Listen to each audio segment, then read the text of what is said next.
Velkommen til denne tekniske guide om Dyson HS.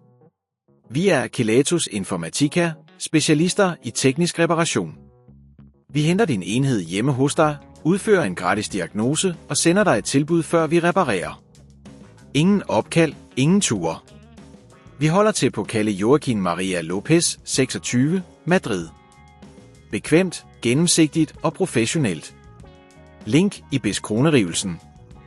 Hvis din Dyson HS bliver varm, men ikke blæser luft, kan det skyldes en tilstoppet ventilator eller en defekt motor. Hvis du ikke får det repareret, kan det føre til yderligere skader og en dyrere reparation senere. Det er vigtigt at tage hånd om problemet hurtigt. Til denne reparation skal du bruge en stjerneskronerugetrækker, en flad S-kronerugetrækker, en pincet samt en ny ventilator eller motor, afhængigt af hvad der er defekt. For at åbne din Dyson HS sikkert, skal du starte med at fjerne S-kronerugerne på bagsiden af enheden. Vær forsigtig, når du løfter dækslet af, så du ikke beskadiger de indre komponenter. Når du har åbnet enheden, skal du lokalisere ventilatoren.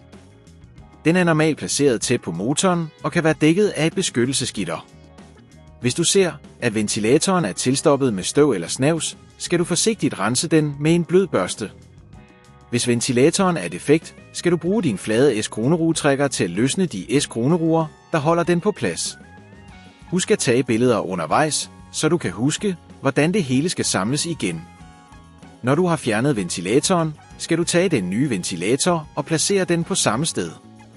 Sørg for, at den sidder korrekt, og stram S-kronerugerne, men vær forsigtig med ikke at overstramme dem.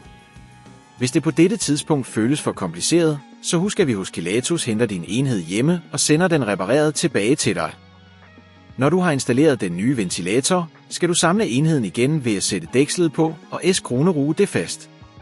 Tjek, at alle kabler er tilsluttet korrekt, og at der ikke er nogen løse dele. For at sikronere, at din Dyson HS fungerer korrekt, kan du tænde den og kontrollere, om den blæser luft, som den skal. For at undgå, at dette problem opstår igen, er det en god idé at rengøre din Dyson HS regelmæssigt og sørge for, at der ikke samler sig støv i ventilatoren. Det kan også være nyttigt at undgå at bruge enheden i meget støvede omgivelser. Hvis du ikke vil risikere at beskadige din enhed, så henter vi hos Kelatos den op, reparerer den og leverer den hjem til dig overalt i Danmark. Link i beskronerivelsen.